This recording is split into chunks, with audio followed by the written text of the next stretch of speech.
तो आइए आज हम लोग बिहार ITI संयुक्त प्रवेश परीक्षा 2003 में पूछे गए प्रश्न पर चर्चा करते हैं। और आज का जो हमारा ये सेशन होगा, इस सेशन में हम लोग सामान्य ज्ञान के प्रश्न को लेकर चर्चा करेंगे। आपका पहला प्रश्न है और पहला प्रश्न इतना जोरदार है कि सोच नहीं सकते हैं। ध्यान दीजिए प्रश्न पर। मेरा अंतिम उद्देश्य प्रत्येक व्यक्ति की आंख से आंसू पोंछना होगा। क्या है, जरा लाइन बोलिएगा। मेरा उद्देश्य प्रत्येक व्यक्ति की आंख से आंसू पोंछना। तो यह एक कथन है और यह कथन किनके द्वारा, किन महानुभाव के द्वारा कहा गया है? तो ये आपको JL नेहरू के द्वारा, यानी कि पंडित जवाहरलाल नेहरू के द्वारा कहा गया है। तो क्या कहा गया है, फटाफट से एक बार बता दीजिए आप लोग। मेरा अंतिम उद्देश्य है कि प्रत्येक व्यक्ति की आंख से आंसू पोंछना होगा। मेरा अंतिम उद्देश्य यह है कि प्रत्येक व्यक्ति की आंख से आंसू पोंछना होगा। तो किसने कहा था? पंडित जवाहरलाल नेहरू। बताइए, आराम हराम है किसने कहा था? पंडित जवाहरलाल नेहरू। भी पंडित जवाहरलाल नेहरू ही कहा था। पंडित जवाहरलाल नेहरू का उपनाम चाचा नेहरू। क्या नाम है? चाचा नेहरू। चाचा नेहरू है। भारत के प्रथम प्रधानमंत्री पंडित जवाहरलाल नेहरू थे। भारत के प्रथम प्रधानमंत्री पंडित जवाहरलाल नेहरू। पंडित जवाहरलाल नेहरू ही थे। बात समझ में आ रहा है ना? तो याद रखें। लेकिन बताइए कि आप लोग कमेंट्स करके बताइए कि किन किन का यह अंतिम उद्देश्य है। मतलब आप लोगों में से जो इस वीडियो को देख रहे हैं, आप लोगों में से किनका किनका अंतिम उद्देश्य है कि हम भी किसी असहाय का आंसू पोंछे। ये कमेंट्स करके बताइएगा। अपना नाम जरूर लिखिएगा उसमें। इसके बाद आपका अगला प्रश्न है जो कि आपको पहले से ही आता है। भारत में चिपको आंदोलन, कौन सा आंदोलन? चिपको आंदोलन। चिपको आंदोलन संबंधित है। तो बताइए कि भारत में चिपको आंदोलन जो हुआ था उत्तराखंड के गढ़वाल जिला के चमोली गांव में। किस गांव में? चमोली गांव में। चमोली गांव में। तो ये जो आपको हुआ था वो किससे संबंधित था? तो पर्यावरण से संबंधित था। या अगर पर्यावरण आंसर नहीं हो तो वन भी आप लगा सकते हैं, कोई दिक्कत नहीं है। तो बताइए कि भारत में जो चिपको आंदोलन था वो किससे संबंधित था? वन से। वन या पर्यावरण से संबंधित था। चिपको आंदोलन कब हुआ यदि आपसे पूछे तो क्या कहिएगा? 1873 में। बिल्कुल, ये जो हुआ था, तो यह चिपको आंदोलन जो हुआ था 1970 के दशक में हुआ था। ठीक है ना? 70 यदि इसका आंसर नहीं हो तो 71, 72, 73 तक जो आंसर होगा वो आप लगा सकते हैं, क्योंकि 70 के दशक में कर रहा है। तो दशक का मतलब हुआ 70 का दशक, मतलब 70 में आप 10 से गुना कीजिएगा। बात समझ में आ रहा है? 10 ऐड कीजिएगा, बिल्कुल ऐड करना है उसमें। तो 70 10 80 हो गया, यानी कि 70 और 80 के बीच में हुआ था। परफेक्ट इसका नहीं है, 70 और 80 के बीच, क्योंकि ये आंदोलन कुछ दिन तक चलता रहा ना, एक दिन में तो ही क्लियर नहीं हो गया। इसलिए याद रखिएगा कि चिपको आंदोलन आपको 1970 के दशक में है ना, कब हुआ था? 1970 के दशक में हुआ था। और ये किससे संबंधित था? तो वन या पर्यावरण संबंधित था। अगला प्रश्न है आपका, सर्वप्रथम खुले विश्वविद्यालय यानी कि ओपन यूनिवर्सिटी, बोलिएगा। Open university. ओपन यूनिवर्सिटी की स्थापना कहाँ पर हुई थी? तो आंध्र प्रदेश में। कहाँ पर हुई थी? आंध्र प्रदेश में। सर्वप्रथम खुले विश्वविद्यालय की स्थापना किस राज्य में हुई थी? आंध्र प्रदेश में। आंध्र प्रदेश में। और आंध्र प्रदेश की राजधानी कहाँ है? हैदराबाद। दिल्ली जो है सो खुद बेचारा राजधानी है, लेकिन केरल की राजधानी कहाँ है? जल्दी बताइए आप लोग। और महाराष्ट्र की राजधानी कहाँ है? मुंबई। महाराष्ट्र की स्थापना कब हुई है आप लोग कमेंट्स करके बताइएगा। अगला प्रश्न है ऑपरेशन फ्लड, है ना? ऑपरेशन फ्लड द्वितीय, ऑपरेशन फ्लड द्वितीय है। ध्यान दीजिएगा, ऑपरेशन फ्लड द्वितीय जो है वो किससे संबंधित है? तो ये आपको दुग्ध उत्पादन से, यानी कि दूध उत्पादन से है।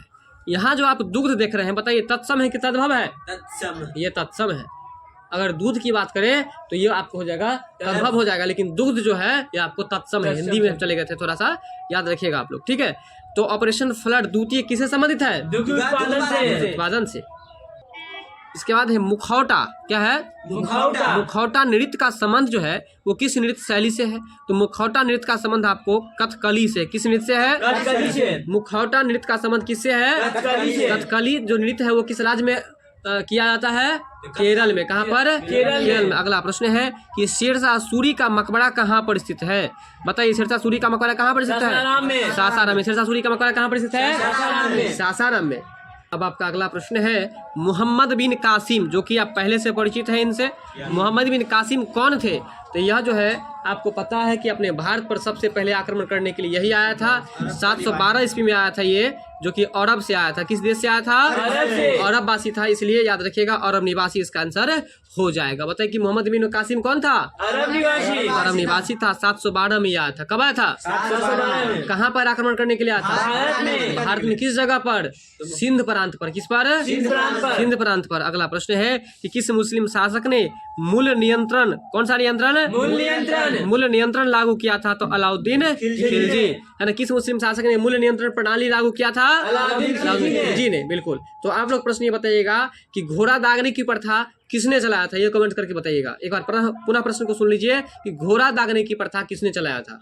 अगला है कि विशाल स्नानागार कहाँ पर है? देखिए यहाँ पर दो प्रश्न सीखिए आप लोग। विशाल स्नानागार कहे या विशाल अन्नागार कहे, बात बराबर है। सॉरी, बराबर नहीं है, ये दोनों अलग अलग चीज है। अन्नागार मतलब जो अन्न रखने वाला जो आपको गृह था, घर था, उसको अन्नागार कहा गया है ना। स्नानागार मतलब स्नान, फेस्टिवल के अवसर पर जो स्नान करने के लिए आते थे लोग, तो उसको स्नानागार कहा गया। बात समझ में आ रहा है ना। तो याद रखिएगा कि विशाल स्नानागार कहाँ पर मिला है? तो मोहनजोदड़ो में। और विशाल अन्नागार कहाँ पर मिला है? तो ये भी आपको बताइए कि वर्तमान में मोहनजोदड़ो जो है अभी कहाँ पर अवस्थित है? पाकिस्तान में यदि अवस्थित है, आप लोग कमेंट करके बताइएगा कि पाकिस्तान की राजधानी कहाँ है। आइए अगला प्रश्न है कि भारत में बौद्ध धर्म में कहाँ पर है? बौद्ध धर्म में मूर्ति पूजा, कौन सा पूजा? मूर्ति पूजा किस काल में शुरू हुई? तो याद रखिएगा कि बौद्ध धर्म में मूर्ति पूजा जो शुरू हुई थी वो कुषाण काल में। किस काल में? कुषाण काल में। ये भी प्रश्न आपके लिए नया है। तो याद रखिएगा कि भारत में बौद्ध धर्म में जो मूर्ति पूजा प्रारंभ हुई थी वो किस काल में हुई थी? कुषाण काल में। कुषाण काल में, ठीक है। चलिए अगला प्रश्न है, हिंदू शास्त्रों के अनुसार, किस शास्त्र के अनुसार? हिंदू शास्त्रों के अनुसार भू राजस्व जो है आपको किस प्रकार का कर था और वो उसमें कितना भाग जो है किससे लिया जाता था? तो याद रखिएगा कि भू राजस्व कर जो था ना, हिंदू शास्त्रों के अनुसार भू राजस्व कर जो था वो आपको ब्राह्मण के द्वारा, किसके द्वारा? ब्राह्मण के द्वारा। और निर्धारित उपज का छठा भाग, यानी कि जितना उपजता था ना उसका छठा भाग जो है आपको देना होता था। और वो किसके द्वारा दिया जाता था? ब्राह्मण के द्वारा। अगला प्रश्न है कि किस अनुच्छेद के द्वारा, प्रश्न समझिएगा, किस अनुच्छेद के द्वारा हमारे संविधान में जम्मू और कश्मीर को विशेष राज्य का दर्जा दिया गया?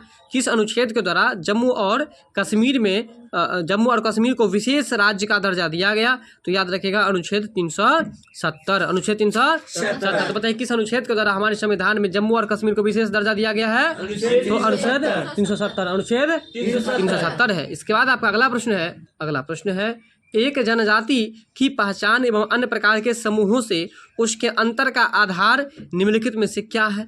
तो देखिए प्रश्न को पहले समझिए, प्रश्न बहुत अच्छा है और ये आप अपने माइंड से इस चीज़ का जवाब दे सकते हैं। जैसे कि मान के चलिए अगर कोई घाघरा पहना हुआ है, अगर कोई भांगड़ा डांस करता है, तो आप इससे क्या पकड़िएगा कि वह किस राज्य का है? दूसरा राज्य का जो भांगड़ा। भाई किस राज्य का है यार? पंजाब का, क्योंकि भांगड़ा नृत्य कहाँ पर होता है? पंजाब में। बात समझ में आ रहा है? तो वही कह रहा है कि दो जनजातियों के बीच जो हम लोग अंतर करेंगे वो अंतर किस आधार पर करेंगे? तो विशिष्ट सामाजिक संगठन और संस्कृति के आधार पर, यानी कि उसके कल्चर को देख करके, उसके संस्कृति को देख करके और उसका सामाजिक संगठन कैसा है उसको देख करके हम लोग छांट सकते हैं, दोनों में अंतर ज्ञात कर सकते हैं। आपका अगला प्रश्न है गौतम बुद्ध के द्वारा, किसके द्वारा? गौतम बुद्ध के द्वारा सारनाथ के मृगदाव में दिया गया पहला उपदेश जो है क्या कहलाता है? तो धर्म चक्र प्रवर्तन। ये भी प्रश्न आप लोग पहले से पढ़ लिए हैं कि पहली बार जब सारनाथ में ये आपको उपदेश दिए थे उसको क्या कहा गया था? धर्म चक्र प्रवर्तन। और वो जो घर त्याग किए थे उसको क्या कहा गया था? बताइए आप लोग, गृह त्याग की घटना को क्या कहा गया? ये आप लोग कमेंट्स करके बताइएगा। ठीक है, चलते हम लोग अगले प्रश्न पर। अयोध्या में बाबरी मस्जिद का निर्माण जो है किसके द्वारा किया गया? बताइए। अयोध्या में बाबरी मस्जिद का निर्माण मीर बकी के द्वारा किया गया। किसके द्वारा किया गया? मीर बकी के द्वारा। अयोध्या किस राज्य में है पहले आप लोग ये बताइए। अयोध्या उत्तर प्रदेश में है। तो अयोध्या में आपको बाबरी मस्जिद का निर्माण जो किया गया वो किसके द्वारा किया गया? मीर बकी के द्वारा। तो याद रखिएगा यह जो है अयोध्या में बाबरी मस्जिद 1527 ईस्वी में बनवाया गया था, जो कि बाबर के जो कमांडर थे उन कमांडर का नाम मीर बकी था। ये भी याद रखिएगा, ठीक है। बाबर के सेनापति का नाम मीर बकी था और उसी के द्वारा आपको 1527 ईस्वी में अयोध्या में बाबरी मस्जिद का निर्माण कराया गया, जहां वर्तमान में अभी क्या बनाया गया है? राम मंदिर बनाया गया है। क्या बनाया गया है? राम मंदिर, यानी कि उसी बाबरी मस्जिद को हटा करके राम मंदिर बनाया गया। लेकिन याद रहे कि यह बाबरी मस्जिद जो है वो हिंदुओं का जो राम जन्मभूमि जो था उस राम जन्मभूमि पर ही आपको आक्रमण करके, कौन? बाबर आक्रमण करके तब जाकर के इस मंदिर का निर्माण करवाया था। इसलिए अभी जो है आपको यहाँ पर राम मंदिर का निर्माण कराया गया है। तो बताइए कि अयोध्या में जो बाबरी मस्जिद बना है उसका निर्माण कब हुआ था? 1527 ईस्वी में। अब ये बताइए कि मीर बकी कौन था? बाबर का सेनापति। अब ये बताइए कि बाबर मस्जिद को तोड़ करके क्या बनाया गया है? राम मंदिर। राम मंदिर। राम मंदिर का उद्घाटन कब हुआ था? ये आप लोग कमेंट्स करके बताइएगा। अगला जो है, राष्ट्रपति शासन अधिक से अधिक कितने समय तक जो है किसी राज्य में लग सकता है? प्रश्न बहुत अच्छा है। इससे पहले तो आप लोग राष्ट्रपति शासन के बारे में पढ़ रहे थे, आपात के बारे में पढ़ रहे थे ना, लेकिन आज जो प्रश्न पढ़े हैं कि राष्ट्रपति शासन जो है किसी भी राज्य में कितने दिन तक लग सकता है? अधिक से अधिक केवल 3 वर्ष तक ही लग सकता है। कितने वर्ष तक है? 3 वर्ष तक। तो यहाँ कॉन्सेप्ट समझिए कि ये जो है आपको 3 वर्ष तक कैसे रह सकता है।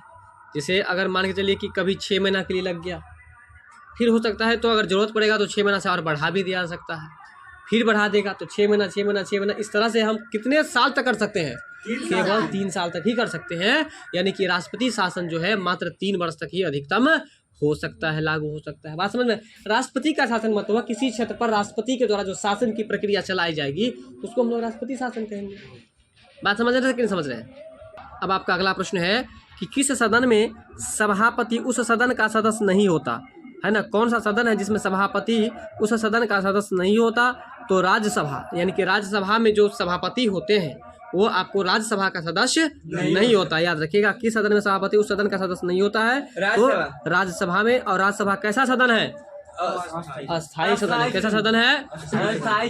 चलिए बताइए कि राज्यसभा का सदस्य बनने के लिए कम से कम आपका उम्र कितना होना चाहिए? 25 वर्ष। राज्यसभा का सदस्य बनने के लिए कम से कम आपका उम्र कितना होना चाहिए? 30 वर्ष। कितना वर्ष होना चाहिए? 30 वर्ष। अगला प्रश्न है कि कौन सी नदी अरब सागर में गिरती है? देखिए, अरब सागर में जो गिरती है वो ताप्ती नदी। कौन सी नदी है? ताप्ती नदी। कौन सी नदी जो अरब सागर में गिरती है? ताप्ती। ताप्ती नदी है जो कि अरब सागर में गिरती है। ये चीज याद रखिएगा। चलते हम लोग अगले प्रश्न पर। तो बताइए कि ताप्ती नदी जो है किस दिशा में बहती है? पश्चिम की ओर। पश्चिम की ओर बहती है। किस दिशा में बहती है? पश्चिम की ओर। पश्चिम की ओर बहती है। आइए अगला प्रश्न है कि हल्दिया बंदरगाह जो है आपको आयातित की जाने वाली वस्तुएं हैं। मतलब कि हल्दिया बंदरगाह से कौन सी वस्तुएं जो है आपको आयातित की जाती है? आयातित मतलब खरीदा जाता है। तो लाया जाता है कच्चा तेल और पेट्रोलियम। क्या चीज लाया जाता है? कच्चा तेल और पेट्रोलियम। कच्चा तेल और पेट्रोलियम में डिफरेंट है, यहाँ पर आपको क्लियर हो गया होगा। ठीक है ना? तो याद रखिएगा कि हल्दिया बंदरगाह से क्या लाई जाती है? कच्चा तेल और पेट्रोलियम। कच्चा तेल और पेट्रोलियम को जो है आयात की जाती है। बात समझ रहे हैं ना? और याद रखिएगा कि हल्दिया बंदरगाह जो है वो किस राज्य में है? तो पश्चिम बंगाल में। किस राज्य में है? पश्चिम बंगाल में। किस राज्य में है? पश्चिम बंगाल में है। अब आपका अगला प्रश्न है कि भारत में जो लौह अयस्क क्षेत्र है, ये प्रश्न भी आपको पहले से ही आता है। तो लौह अयस्क जो क्षेत्र है वो कौन सा क्षेत्र है? तो कुद्रेमुख है। कौन सा क्षेत्र है? कुद्रेमुख। अगर आपसे पूछे कि कुद्रेमुख जो है किस राज्य में है, बताइए। कर्नाटक में। कर्नाटक में। कहाँ पर है? कर्नाटक में। यानी कि लौह अयस्क उत्पादक क्षेत्र जो है आपको सबसे अधिक वो कौन सा क्षेत्र राज्य है? कर्नाटक है। कौन सा राज्य है? कर्नाटक। और कर्नाटक का एक क्षेत्र है कुद्रेमुख। अगला प्रश्न है कि मुगल चित्रकला के संबंध में, किसके संबंध में? मुगल चित्रकला के संबंध में विचित्र बात जो है उनमें से दृश्य थे। तो क्या दृश्य थे? तो आपको दरबार या सांस्कृतिक, युद्ध और पौराणिक कथाओं के दृश्य। कहने का मतलब ये है कि मुगल काल में जो चित्रकला बनाया गया था उसमें आपको दरबार के बारे में और वहाँ के संस्कृति के बारे में, इसके बाद युद्ध के बारे में वर्णन किया गया था। साथ ही आपको पुराण से संबंधित जो कुछ कथा था उस कथा के बारे में भी उसमें उस चित्रकला में दिखाया गया था। तो बताइए आप लोग कि मुगल काल में चित्रकला का स्वर्ण काल किसके शासनकाल को कहा? जहांगीर के शासनकाल को। ठीक है, ठीक है। तो जहांगीर के द्वारा जो शासन की जा रही थी उस समय में आपको चित्रकला का बहुत ही ज़्यादा विकास हुआ था। इसलिए चित्रकला का चरमोत्कर्ष अगर पूछे कि किसके मुगल काल के किस शासक के काल में हुई तो जहांगीर याद रखिएगा। ठीक है, चलिए चलते हम लोग अगले प्रश्न पर। अगला प्रश्न है हर्ष ने अपनी राजधानी थानेश्वर से कहाँ पर बनाई? बताइए। कन्नौज। हर्ष अपनी राजधानी थानेश्वर से कन्नौज बनाई थी। कहाँ बनाई थी? कन्नौज। और कन्नौज किस राज्य में है? उत्तर प्रदेश में। कहाँ पर है? उत्तर प्रदेश में है। ठीक है, तो हर्ष ने अपनी राजधानी थानेश्वर से कहाँ पर बनाई थी? कन्नौज। और थानेश्वर कहाँ पर है? तो आइए तो थानेश्वर के बारे में जो आपको हम यहाँ पर बताए हैं, थानेश्वर आपको हरियाणा में। कहाँ पर है? हरियाणा में। जबकि आपको हम महाराष्ट्र बता दिए थे, तो इसे याद रखिएगा। इसके बाद है आपको अगला प्रश्न कि रैयतवाड़ी प्रथा की शुरुआत किसने किया? ठीक है, तो रैयतवाड़ी प्रथा की शुरुआत जो है ये भी प्रश्न आप पहले से पढ़ चुके हैं। टॉमस मुनरो ने किया है। किसने किया है? टॉमस मुनरो ने। रैयतवाड़ी प्रथा की शुरुआत किसने किया है? टॉमस मुनरो ने किया है। ठीक है, अगला प्रश्न, अगला और लास्ट का 2 प्रश्न बचा है। ठीक है, तो वास्को डी गामा भारत जब आया था वो कब आया था? तो 1498 में। वास्को डी गामा भारत कब आया था? 1498 में आया था। ये प्रश्न भी आपको बहुत अच्छा से बताए थे कि कालीकट तक तो पहुंचा था। ओणम जो है एक त्योहार है और यह त्योहार किस राज्य से संबंधित है? तो केरल से। किस राज्य से संबंधित है? ओणम त्योहार किस राज्य से संबंधित है? केरल राज्य से संबंधित है। बताइए केरल की राजधानी कहाँ है? तिरुवनंतपुरम है।